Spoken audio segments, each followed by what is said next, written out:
आज आपण बीजगणिताचा पहिला धडा संच या पाठातील काही अभ्यास संच सोडवून बघूया. सराव संच म्हणूया आपण त्यांना. तर सराव संच 1.1 पासून सुरुवात करू. संच धडा तसा आपला संपलेला आहे. संपूर्ण धडा मी तुम्हाला समजावून सांगितला. त्यावेळेला काही उदाहरणे घेतली, परंतु आपण सराव संच सोडवायला घेतलेला नव्हता. तर आज आपण सराव संचातील काही उदाहरणे बघूया. सराव संच 1.1 चा प्रथम विचार करू.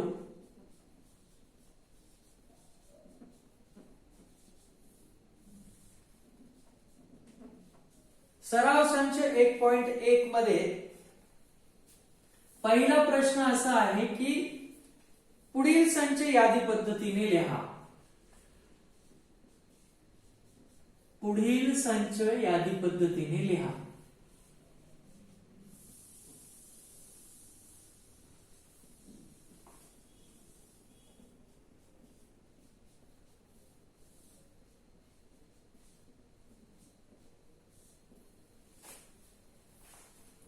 चार संच दिलेले आहेत इकडे. समपूर्णांक संख्यांचा संच, समपूर्णांक संख्यांचा संच,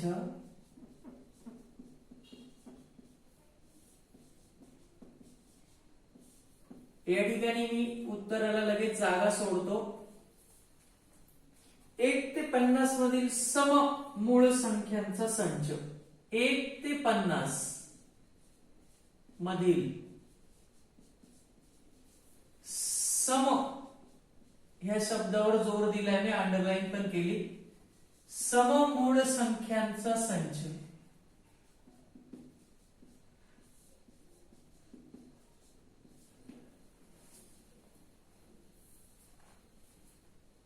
सर्व ऋण पूर्णांकांचा संच.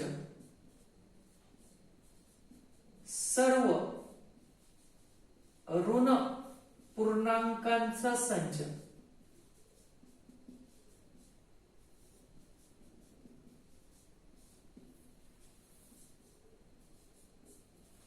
आणि चौथा आहे संगीतातील 7 मूळ स्वरांचा संच.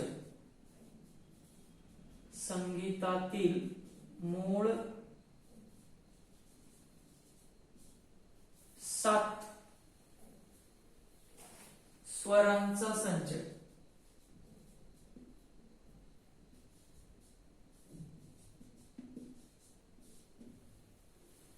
तर या ठिकाणी हे संच आपल्याला यादी पद्धतीने लिहायचे आहेत. यादी पद्धतीने संच लिहिताना संचाला कुठलं ना कुठलं तरी नाव द्यावं लागतं. ए पासून झेड पर्यंतचं कोणतेही अक्षर. जर संचाला ए संच समपूर्णांक संख्यांचा संच लिहा असं म्हटलं असतं तर आपण एच नाव दिलं असतं, परंतु इथं आपण काहीही नाव देऊ शकतो. तर पहिल्या संचाला आपण ए म्हणूया. संचाचं नाव नेहमी मोठ्या लिपीत पाहिजे, कॅपिटल लेटर पाहिजे, बरोबर. संचातील जे घटक असतात ते महिरपी कंसातच लिहिले गेले पाहिजे. आता समपूर्णांक संख्यांचा संच. सर्वप्रथम तुम्हाला पूर्णांक संख्या माहिती पाहिजे. पूर्णांक संख्या म्हणजे शून्यापासून तर अनंत पर्यंत आणि शून्यापासून तर ऋण बाजूला पण अनंत पर्यंत जाणाऱ्या संख्या. आणि याला कुठेही थांबवलेलं नाहीये, म्हणजे हा संच दोन्ही बाजूला अनंत आहे. परंतु त्याच्या पूर्वी एक शब्द पण वापरलेला आहे, समपूर्णांक. समविषम माहिती पाहिजे तुम्हाला, ज्याचे सारखे दोन तुकडे होऊ शकतात किंवा ज्या संख्यांचे शेवटी 0, 2, 4, 6, 8 असतात त्या समसंख्या असतात. मग शून्य येईलच. तर मग सेंटर पासून सुरुवात करतो मी. 0, 2, 4, 6, 8, 10, 12 आणि इकडे पुढे अजून किती संख्या आहे काहीच माहिती नाही. म्हणजे हा पुढे अनंत संच आहे. त्याची यादी तिकडे कधीही न संपणारी आहे. त्याचप्रमाणे इकडे ऋण संख्या येतील. -2, -4, -6, -8, -10 आणि इकडे सुद्धा अनंत पर्यंत. तर अशा पद्धतीने हा अनंत संच तयार झाला. आणि दोन्ही बाजूला कारण पूर्णांक संख्या म्हटलेले, पूर्णांक संख्यांमध्ये धन आणि ऋण दोघही संख्या येतात. त्यातल्या फक्त काही संख्या घेतल्या नाही आपण, कारण आपल्याला फक्त सम सांगितलं होतं.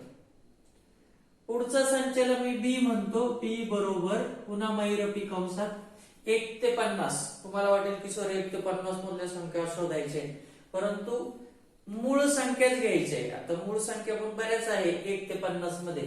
मूळ संख्या म्हणजे ज्या कोणाच्याच पाड्यात नसतात, म्हणजे 2, 3, 5, 7, 11, 13, 17, 19 असं करत करत करत शेवटची ती 47 जर आपल्या 1 ते 50च्या मधल्या विचार केला तर. परंतु मी मुद्दाम या समसंख्येवर पुन्हा अंडरलाईन केली होती. तर एक लक्षात ठेवा, फक्त 2 ही एकमेव सममूळ संख्या आहे. याच्यानंतर पुढे तुम्ही अनंतपर्यंत संख्या शोधल्या तर परत तुम्हाला मूळ संख्या सम नाही भेटणार, ती नेहमी विषमच असेल. म्हणजे समसंख्या आणि जी मूळ आहे अशी एकच संख्या आहे, ती म्हणजे 2. म्हणजे फक्त 2 आला असता याच्यामध्ये. जर कधी हा शब्द नसता ना तर या सगळ्या संख्या आल्या असत्या मधल्या. परंतु आपल्याला इथे मात्र सममूळ संख्या पाहिजे होत्या आणि 1 ते 50 मधल्या. 1 ते 1 लाख मधल्या म्हटलं असताना तरी ती 2च आली असती. पुन्हा सांगतो, मूळ संख्या आणि सम अशी एकच संख्या ती म्हणजे 2. नंतर सर्व ऋण पूर्णांकांचा संच. आता पूर्णांकांमध्ये मी सांगितलं 1 पासून तर 0 पासून तर 1, 2, 3, 4 अनंत पर्यंत, आणि ह्या बाजूला पण -1, -2, -3 अनंत पर्यंत. आणि त्याच्यात त्यांनी फक्त ऋण सांगितले. मग ऋण म्हटलं की 0 ही धनही नसते ऋणही नसते, म्हणजे -1 पासून तुम्हाला चालू करावी लागेल. हा इकडे घेतली तरी चालेल. -1 नंतर -2 -3 -4 आणि असं अनंत पर्यंत, कारण फक्त ऋणच घ्यायचे होते. कोणी कोणी हा संचाला नाव द्यायचं विसरलो आपण, सी बरोबर असं. कोणी कोणी या संचाला असंही लिहू शकलं असतं की सी बरोबर ऋण संख्या इकडे अनंत पर्यंत वाढतात, मग त्यांनी शेवटचा -1 घेतला असता. ह्या बाजूला -2 -3 -4 आणि डॉट डॉट डॉट डॉट अनंत इकडे. पण दोन्ही बाजूला दाखवायचे असते तर असं करणं योग्य आहे. आता असं लिहिलं असतं तरी चाललं असतं. नंतर पुढचा डी संच आहे संगीतातील मूळ 7 स्वरांचा संच. आता इंग्रजीचे स्वर तुम्हाला माहिती A, E, I, O, U, पण हे मराठीचे आणि ते संगीतातले स्वर. मराठी विषयाचे स्वर पण तुम्हाला माहिती अ, आ, इ, उ, ऊ, ए, ऐ, ओ, औ, अम, आ 12 स्वर आहेत. पण तुम्हाला संगीताचं पण त्यासाठी थोडंसं ज्ञान पाहिजे. संगीतामध्ये 7 स्वर असतात. सा, रे, ग, म, प, द, नी. सा रिपीट नका करू, कारण रिपीट करत नाही आपण संचातील घटक, म्हणून 7च स्वर आहे फक्त. कोणते मग? सा, रे, ग, म, प, द, नी. संपली. 1 2 3 4 5 6 7. सा, रे, ग, म, प, द, नी. सा परत नाही येणार कारण तो इकडे आलाय. 7 स्वरांच्या संचाऐवजी इंद्रधनुष्यातले 7 रंग सुद्धा विचारले गेले जाऊ शकतात. ता, ना, पी, ही, नी, पा, जा असा शब्द लक्षात ठेवायचा. ता, ना, पी, ही, नी, पा, जा बरोबर 7 रंग होतात. कळलं का? तर अशा पद्धतीने तुम्हाला संच यादी पद्धतीने लिहिता यायला पाहिजे दिलेल्या माहितीनुसार. हा सराव संच 1.1 मधला पहिला प्रश्न होता, ज्याच्यात 4 उपप्रश्न विचारलेले होते. ते मी तुम्हाला लिहून दाखवले. वहीत लिहून काढायचे आहे व्हिडिओ पॉज करून. ठीक आहे, दुसऱ्या प्रश्नाकडे वळूया.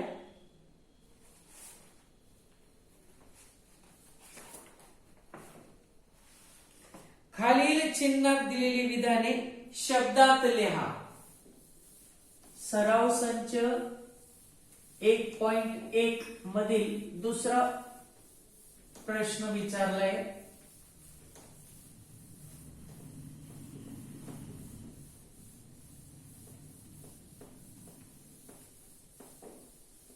काय विचारलाय दुसरा प्रश्न, खालील चिन्हात दिलेली विधाने शब्दात लिहा.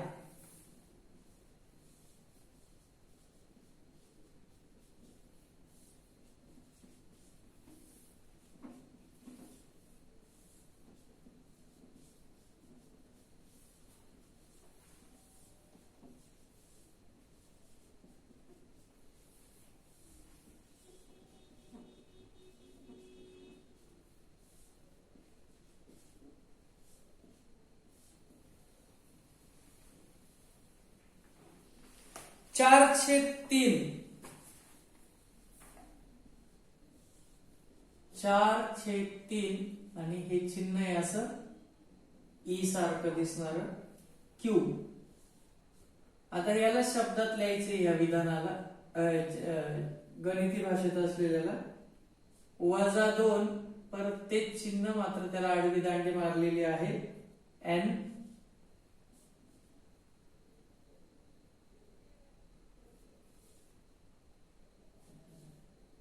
पी बरोबर महिरपी कंसात पी असा की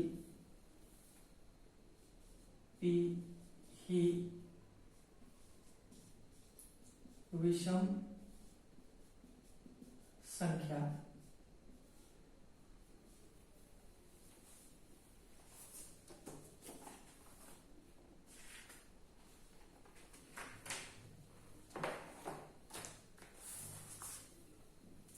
तो सुरुवात करूया. ह्या चिन्हाचा अर्थ शिकवतानाच मी सांगितलं होतं की चा घटक असणे असा होतो. 4/3 हा संच क्यू चा घटक आहे असं आपण त्याला म्हणू शकतो. 4/3 हा संच क्यू चा घटक आहे. आणि या उलट जर आडवी दांडी मारली तर चा घटक नाही असा अर्थ होतो. मग या ठिकाणी ह्या विधानाचा अर्थ होईल की -2 हा संच n चा घटक नाही. आणि पी बरोबर पी असा की, या उभ्या रेषेला म्हणायचं असा की पी ही विषम संख्या. म्हणजेच ह्या पी संचामध्ये आपल्याला विषम संख्या दिलेल्या आहेत. म्हणजे विधानात मांडायचं झाल्यास फक्त आपण असं म्हणू शकतो पी हा विषम संख्यांचा संच आहे. पी हा विषम संख्यांचा संच आहे.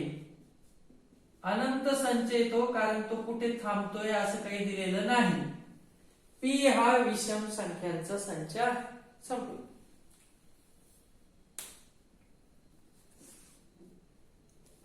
नंतर प्रश्न 3 मध्ये विचारलंय की कोणते दोन संच यादी पद्धतीने आणि गुणधर्म पद्धतीने लिहा.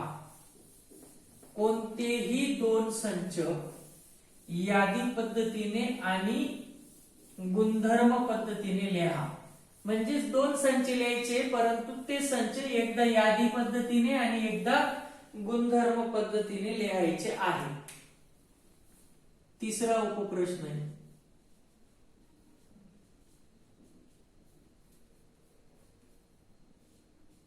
कोणतेही दोन संच यादी पद्धतीने व गुणधर्म पद्धतीने लिहा.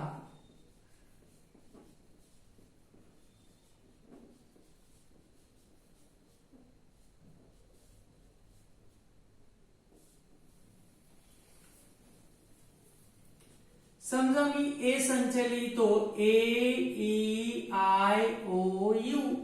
ही यादी पद्धत झाली. आता हाच संच मी गुणधर्म पद्धतीने कसा लिहू शकतो? X असा की X हे इंग्रजीचा स्वर, X हे इंग्रजीचे स्वर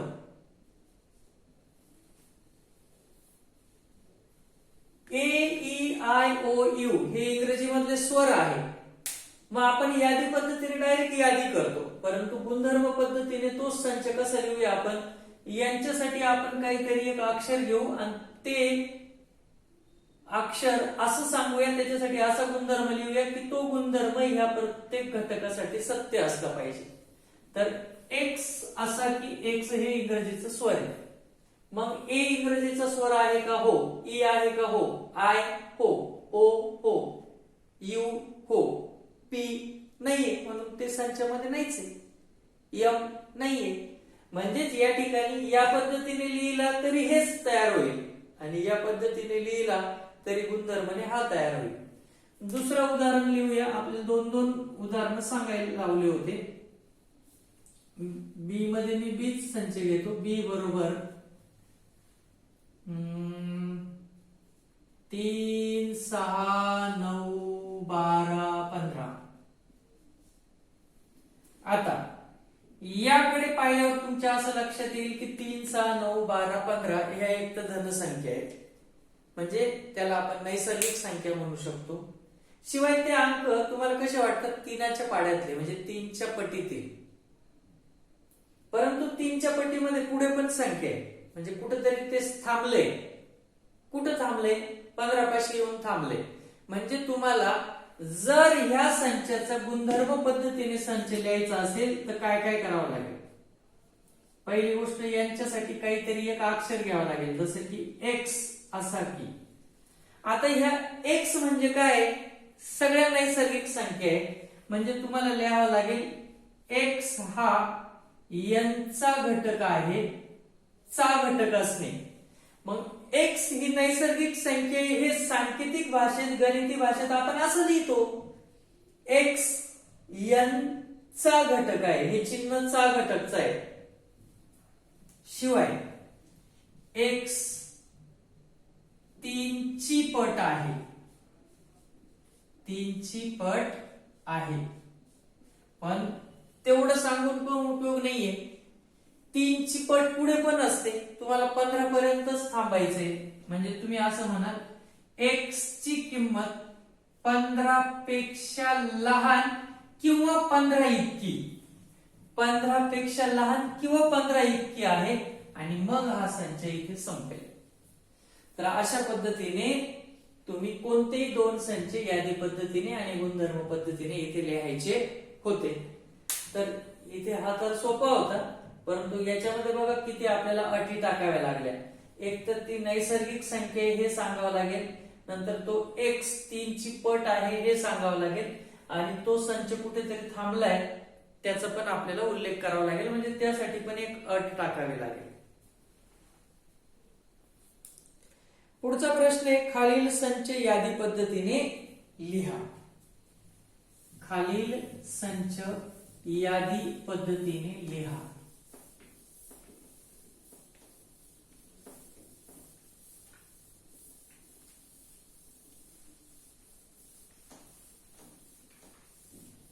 सराव संच 1.1 मधील चौथं गणित.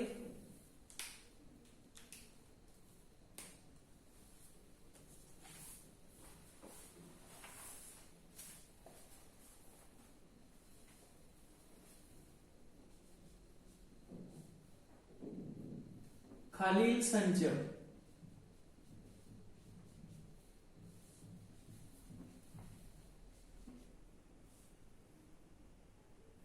यादी पद्धतीने लिहा.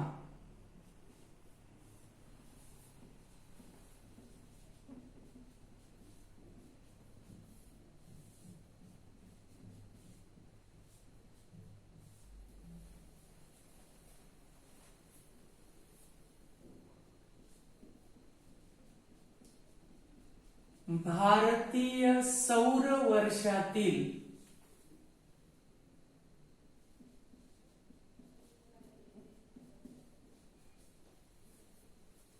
सर्व महिन्यांचा संच.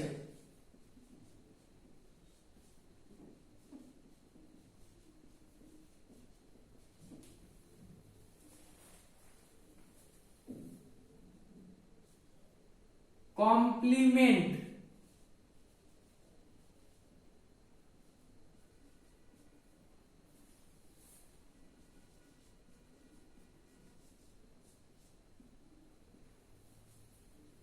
या शब्दातील अक्षरांचा संच.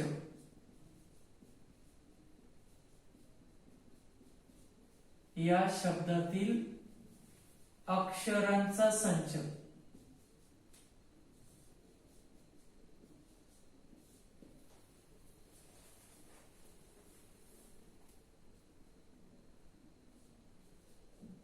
मानवाच्या सर्व ज्ञानेंद्रियांचा संच.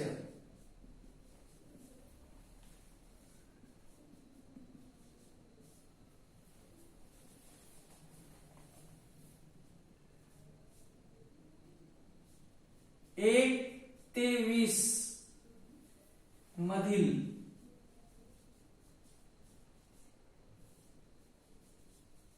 मूळ संख्यांचा संच.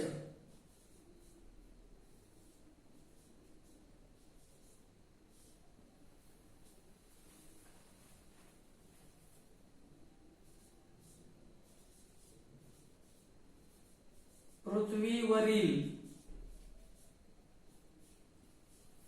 सर्व खंडांचा संच.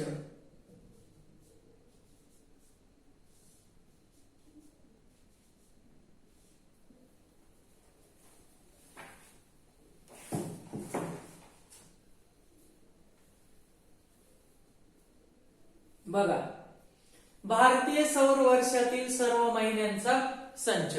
आता भारतीय सौर वर्षामध्ये मराठी महिने येतात, त्यासाठी मराठी महिने पाठ पाहिजे. जर तुमचे 2-3च पाठ असतील तर कमीत कमी पहिले 2-3 डॉट डॉट डॉट आणि शेवटच्या महिन्याचं नाव तरी माहिती पाहिजे. तर पौष हा शेवटचा महिना असतो. मग चैत्र, वैशाख, ज्येष्ठ डॉट डॉट डॉट आणि पौष असं काहीतरी लिहिता यायला पाहिजे.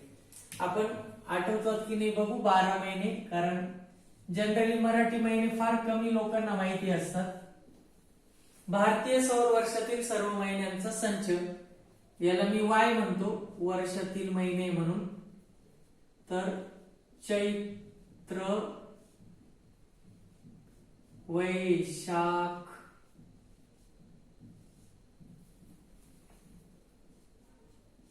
ज्येष्ठ, चैत्र, वैशाख, ज्येष्ठ, आषाढ, श्रावण,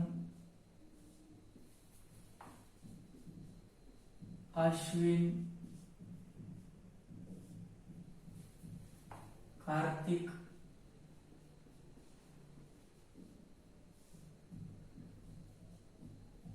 भाद्रपद, मार्गशीर्ष,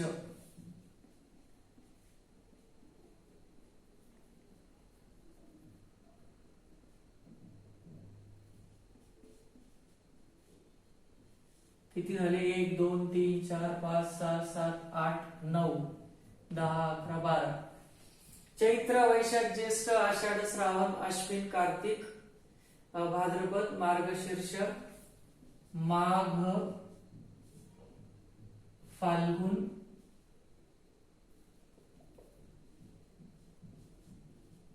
आणि पौष असे 12 महिने. चैत्र, वैशाख, ज्येष्ठ, आषाढ, श्रावण, अश्विन, कार्तिक, भाद्रपद, मार्गशीर्ष, माघ, फाल्गुन आणि पौष. 1 2 3 4 5 6 7 8 9 10 11 12. तर तुम्हाला आठवले ते चैत्र, वैशाख, ज्येष्ठ डॉट डॉट डॉट पौष असं करायचं. नंतर कॉम्प्लिमेंट या शब्दातील अक्षरांचा संच, याला आपण जर पी म्हटलं तर याच्यामध्ये जे जे अक्षर दिसतात ते कॉमा करून लिहायचे, परंतु जे अक्षर पुन्हा आले ते घ्यायचे नाही. C comma, O comma, M comma, P comma, L comma, E comma. M एकदा आलेला आहे परत घ्यायचा नाही. ई सुद्धा एकदा आलेला आहे परत घ्यायचा नाही. एन कॉमा, टी अशा पद्धतीने. नंतर मानवाच्या सर्व ज्ञानेंद्रियांचा संच, सेन्स ऑर्गन म्हणून आपण याला यस म्हणूया. मानवाला एकूण 5 ज्ञानेंद्रिय असतात ज्याच्या सहाय्याने आपल्याला आजूबाजूच्या गोष्टींचं ज्ञान होतं. तर तुम्हाला माहिती येते, डोळ्यांपासून सुरुवात केली तर डोळे, कान, नाक, जीभ आणि त्वचा. डोळे, कान, नाक, जीभ आणि त्वचा. 1 ते 20 मधील मूळ संख्यांचा संच, याला मी ए म्हणतो. 1 पासून तर 20 पर्यंतच्या मूळ संख्या म्हणजे ज्या संख्या कोणाच्याच पाड्यात येत नाही, जसं 2, 3, 5, 7, 11, 13, 17 आणि 19. ते 1 ते 20 मध्ये एवढ्याच संख्या आहे ज्या कोणाच्याच पाड्यात येत नाही, म्हणजे तो 1 ते 20 मधल्या मूळ संख्यांचा संच. नंतर पृथ्वीवरील सर्व खंडांचा संच. तर हे सुद्धा थोडस आठवत नाही, कारण तुम्हाला खंड माहिती असले पाहिजे. पृथ्वीवर एकूण 7 खंड आहे. त्यात सगळ्यात मोठा खंड आपला स्वतःचा आशिया. नंतर त्याच्या शेजारी युरोप एक मोठा खंड आहे. नंतर आफ्रिका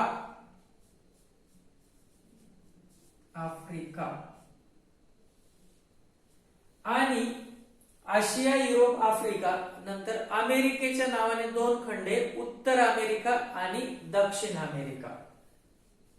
उत्तर अमेरिका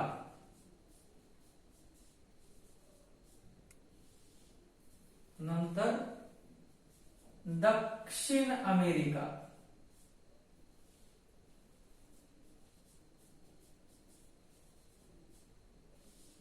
नंतर ऑस्ट्रेलिया एक वेगळा खंड आहे, ऑस्ट्रेलिया. आणि शेवटचा खंड आहे अंटार्क्टिका.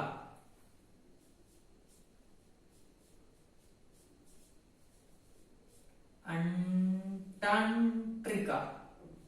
असे एकूण 7 खंड आहेत. 1, 2, 3, 4, 5, 6 आणि 7. तर अशा पद्धतीने तुम्ही काही संच यादी पद्धतीने कसे लिहायचे ते आपण बघितलं. संच बऱ्याचशा वेळा असं पण असतं की गुणधर्म पद्धतीने दिलेला असतो, तो यादीमध्ये लिहायचा असतो. कधी कधी यादीने दिलेला असतो, तो गुणधर्म मध्ये लिहायचा असतो. इथं शाब्दिक होता, तो आपण यादी पद्धतीने लिहिला. पुढचा जो प्रश्न आहे त्याचा तो आहे खालील संच गुणधर्म पद्धतीने लिहा. आता हे संच जे गुणधर्म पद्धतीने लिहायचे आहे ते यादी पद्धतीमध्ये दिलेले आहे, ते तुम्हाला गुणधर्म पद्धतीने लिहून दाखवायचे आहे. तर गुणधर्म पद्धतीमध्ये मात्र तुमच्याकडनं 100% हमखास चूक होते.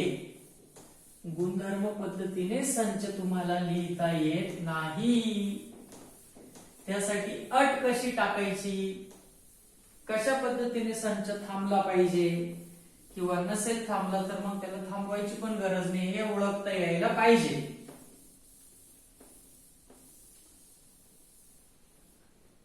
तर 1.1 मधलं 5वं, खालील संच गुणधर्म पद्धतीने लिहा.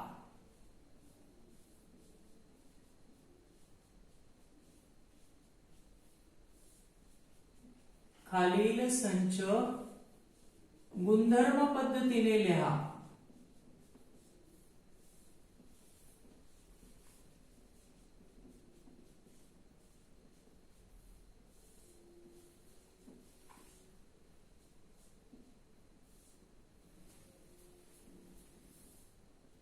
यामध्ये पहिला संच आहे ए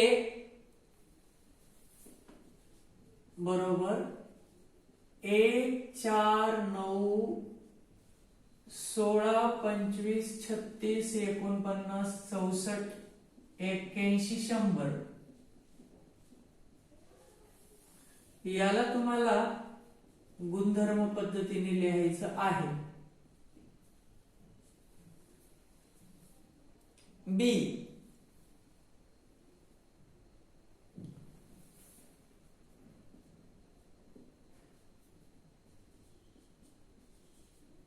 6, 12, 18, 24, 30, 36, 42, 48. यालाही तुम्हाला गुणधर्म पद्धतीने लिहायचा आहे. तिसरा संच सी बरोबर S, M, I, L, E.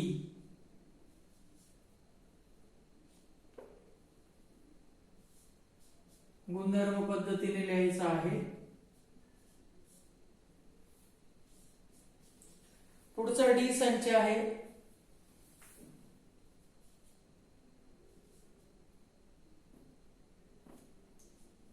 रविवार, सोमवार, मंगळवार,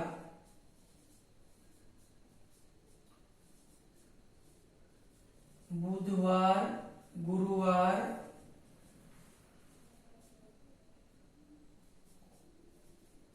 शुक्रवार, शनिवार.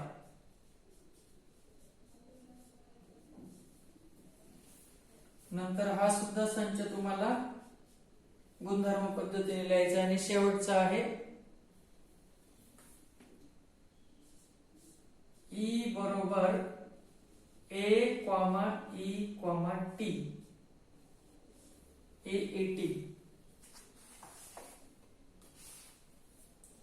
बघा काय वाटतं तुम्हाला कशा पद्धतीने आपण लिहू शकतो. पहिल्या संचामध्ये आपल्याला दिसतं की 1, 4, 9, 16, 25, 36, 49, 64, 81 आणि 100 हे सगळ्या संख्या कोणत्या ना कोणत्या तरी संख्येचा वर्ग आहे. 1 एकाचा, 4 दोनाचा, 9 तीनाचा, मग 4चा, 5चा, 6, 7, 8, 9, 10 अशा संख्यांचे वर्ग आहे. मग आपण असं म्हणू शकतो की a बरोबर x असा की x बरोबर y वर्ग. आता y म्हणजे कोणत्या किमती? 1, 2, 3, 4, 5, 6, 7, 8, 9, 10. मग आपल्याला इथे y ची किंमत 1 पासून सुरू करायची आणि 1 पासून सुरू होणाऱ्या संख्यांना आपण नैसर्गिक संख्या म्हणतो. म्हणून आपण y साठी अट लिहूया. x असं की x ची किंमत y च्या वर्गासारखी आहे, परंतु y चा वर्ग म्हणजे 1 ते 10 चे वर्ग, म्हणजे y ची किंमत 1 ते 10 यायला पाहिजे. म्हणून y ला अट टाकू की 1 पासून 10 पर्यंत. मग 1 पासून सुरू होणाऱ्या संख्यांना नैसर्गिक म्हणतात. म्हणून y नैसर्गिक संचाचा घटक आहे, परंतु नैसर्गिक संख्या अनंत असतात, आपल्याला 10 पर्यंतच पाहिजे. म्हणून y हा 10 पेक्षा लहान किंवा 10 इतका अशी अट टाकली की बरोबर आपला हाच संच तयार होईल. इकडे वळूया. 6, 12, 18, 24 या संख्या 6च्या पाड्यातल्या दिसतात, म्हणजे 6च्या पाड्यातल्या नैसर्गिक संख्या आहे. 6च्या पटीतील नैसर्गिक संख्या. नैसर्गिक संख्या 1 पासून सुरू होतात. 6च्या पाड्यामधली पहिली संख्या नैसर्गिक 6च येते आणि पहिली संख्या इथे, आणि शेवटची संख्या कोणती? 48. म्हणजेच 6च्या पटीतील संख्या, परंतु कितपर्यंत? 48 पेक्षा लहान किंवा 48 पर्यंत. म्हणून पुन्हा इथे b बरोबर x असा की x ही 6ची पट, x ही 6ची पट पाहिजे. मग 6च्या पटीत कोणत्या संख्या येतात? 6 1 6, 6 2 12, 6 3 18. शिवाय सगळ्या नैसर्गिकच पाहिजे, म्हणून x हा n चा घटक आहे. आणि 48 पेक्षा लहान किंवा 48, म्हणून x लहान आहे 48 पेक्षा किंवा 48 इतका. अशा पद्धतीने आपण x ला अट टाकली. नंतर SMILE हे स्माइल शब्दातले अक्षर आहे, म्हणून हे सोपे. x असं की x हे SMILE, x हे स्माइल या शब्दातील अक्षर.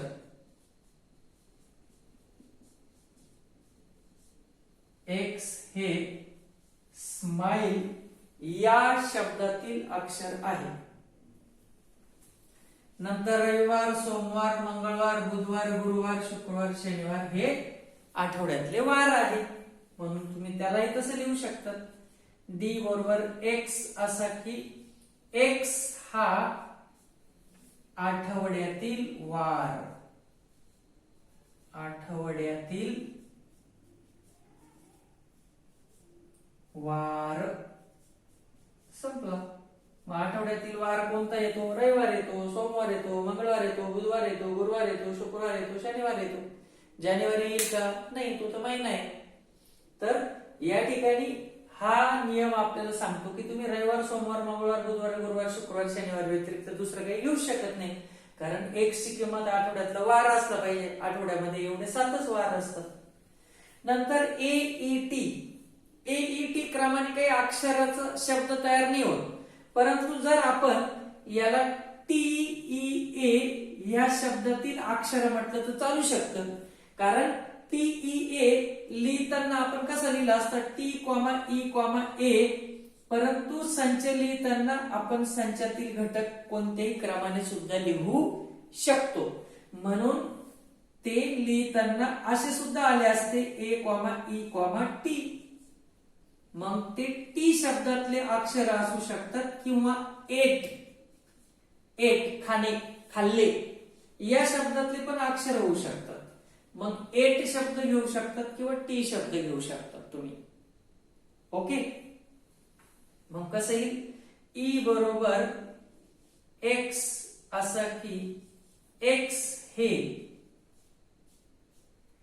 टी ई ए, टी चहा, टी या शब्दातील अक्षर. संपला संच. तर अशा पद्धतीने यादीमधून सुद्धा तुम्हाला गुणधर्म पद्धतीने संच लिहिता यायला पाहिजे. तर आज आपण अभ्यास 1.1 म्हणजे सराव संच 1.1 बघितला. पुढचा जो सराव संच आहे 1.2 तो सुद्धा आपण पुढच्या लेक्चरला बघू, ज्यामध्ये संचाचे प्रकार, नंतर कोणत्या प्रकारचे संच, रिक्त की एक घटक, शांत की अनंत अशा प्रकारचे प्रश्न विचारलेले आहेत. तर तो सराव संच छोटा आहे. मग 1.2 आणि 1.3 एकाच दिवशी घेऊया आपण. आज इथे थांबूया. ठीक आहे. तर सराव संच 1.1 मी पूर्ण सोडून दाखवला. तो वहीत लिहून काढायचा आहे.